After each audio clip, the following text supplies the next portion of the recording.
Welcome to the Leading Owls podcast, brought to you by Rice University's Doerr Institute for New Leaders. Each week, we bring you inspiring stories and practical tips from successful student leaders, faculty, and staff, along with leadership experts and coaches that will help guide you in your own leadership journey. In today's episode, we're chatting with Abram, a junior at Rice University majoring in computer science. Abram is not only an ROTC member, but also one of the managers at Chaus, and this year he's serving as the OE coordinator for Duncan College. He's here to give us an insider's look at what it's really like to be an OE coordinator, the behind-the-scenes preparation that goes into this beloved Rice tradition, and his top advice for new students looking to get involved and make the most of their OE experience. Please welcome Abram.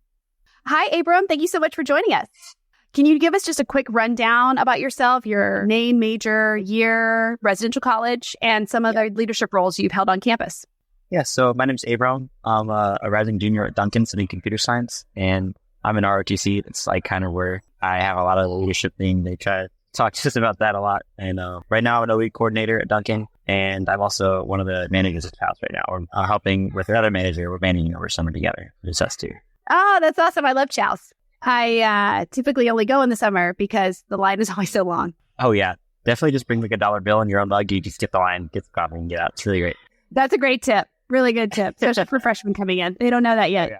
Tell me about being an OE leader. It starts as early as like December. So we all meet together, pick our theme. And then after that, it starts to get a break. And then it just ticks right up in the middle of the spring semester. You're reading applications. And it's like 2 rounds of applications, advisory, co-advisory, and then it's just reading and reading and deciding. It feels really difficult, and then you get off on lunch break in May. And then now I'm here. So that's a great peek into what it's really like to be one. I didn't realize it would be as just on off, but it's okay. I'm doing well, and I really love it. What's your favorite part about O Week in general? Energy. Everyone's just like, there's so much spirit in OE that you don't really see during the semester because we've been reading exams and stuff like that. But then you really get to see everybody and Duncan and we're a great time without worrying about school because they're all just here to be together. And it's great. What is one piece of advice that you would give a freshman coming into O Week this year? I would probably tell them just to be open to trying new things because I think when I got to Rice, I was looking forward to changing myself a little bit. I think I got to Rice and I wanted to find out what I wanted to be and who I wanted to be and what I wanted to do. And I think I wouldn't have found it as all in the hat if I would just been like, oh, that, I don't want to do that. But no, I think embrace all the new things. If you're not prepared, it's okay not to be prepared. You're not going to be prepared for a lot of a week. That's kind of the point. It's supposed to be fun, surprising. You're supposed to learn a lot about Rice and also just yourself. So definitely don't discount that new thing you're open to try. Definitely do it. I like that. And I like that advice. Don't be prepared. You should never be prepared. I love that.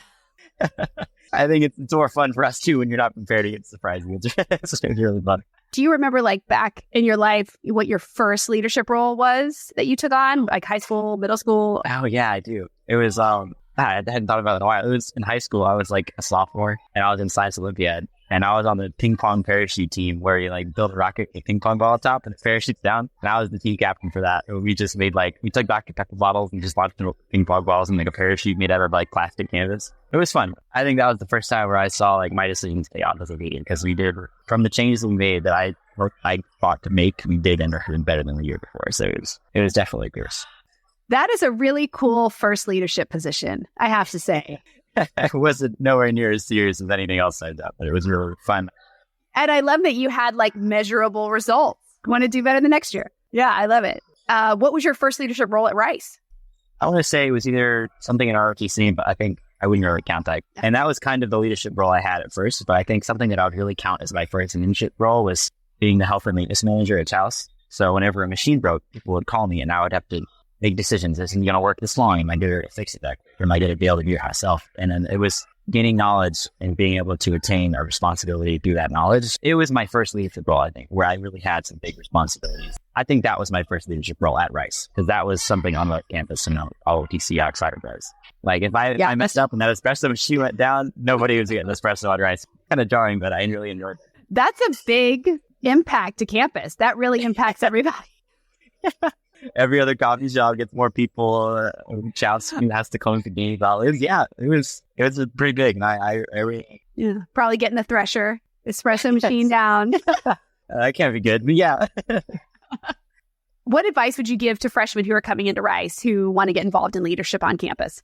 Start small, especially if I know you're coming from high school, you have all this probably great, wonderful high school experience being a leader, but I think start small because there's a lot of people on campus that have been involved in this environment a lot. A lot of people know a lot of people. I think start small and you'll inevitably get to where you want to be and you'll learn a lot. There's still so much to learn. Yeah, but definitely start small because you want to, one, get a feel for college life and turn over, take one you can chew with that. Start small and we'll get to where you want to be. Yeah, that's definitely good advice. Don't take on too much. Is there a leader at Rice who really has inspired you or mentored you that, really made an impact on you?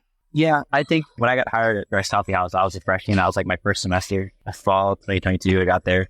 And the catering manager, her name's Caroline. Oh, she was so great. And then the next year, she was the general manager. She was just so inspiring to me. She worked so hard. She had so much compassion for everyone. And it really helped the coffee shop just keep going. And I think she graduated recently, so we're really going to miss her. Oh, yeah. That's so awesome. What cartoon character do you think is a good leader? I don't know why. I think I just thought of this because it was a show I've been thinking of recently. But either Gravity Falls or Grunkle Stan. He's kind of rude, but he definitely does care for the two kids that he does on that show. I don't know. It was like he has compassion, he's competent, and even though he does mess up, he definitely always makes up for it. And it's like, it's just, you don't need to be perfect because you're going to mess up. I can go mess up, but just definitely own up to it and make it right. I don't know. That's just the first thing I thought of, but it's definitely, yeah. I love it. I've never gotten a duplicate answer. I get a different answer for everybody. So I like that question. It's just neat to see all the cartoons that people choose. Our last question is, what do you wish you had known as a freshman coming into Rice for a week? We talked about this before. It was like, you can't really prepare for it. You can try. It's always going to be different when you get here. Nothing's going to be the same. And that always sort of like be upset about it because a lot of people get upset about it and it's hard to not be upset about it. When you get upset about it, you're not going to go to where you want to go. I think be upset about it, but just know that it's just how it's going to be and nothing's going to be the same. Things are going to be different and that it could be a good thing or a bad thing. It's just how you look about how you feel about why it's different. Yeah. I think I did a good job not being as upset about it as I could have been, but it definitely was hard. But I think it's okay. But either way, there's people here to help you. So just make it easier. I think just embrace it. I think that's really great advice. I think it does. It all works out in the end and everybody's going to find their place. Rice has a very dedicated alumni base. So it really, really does seem to work out for everybody and everybody seems to leave loving Rice. Thank you so much for joining us and for sharing what it's like to be an OE Cord and all the exciting things that are coming up. And I wish you luck getting ready for O Week. Thank you. Nice talking. Thank you for joining us for the Leading Owls podcast. We will be back next week with more leadership journeys and tips to share. New episodes release each Wednesday. For more information on the Doerr Institute for New Leaders and our free leader development programs for Rice students, please visit doerr.rice.edu.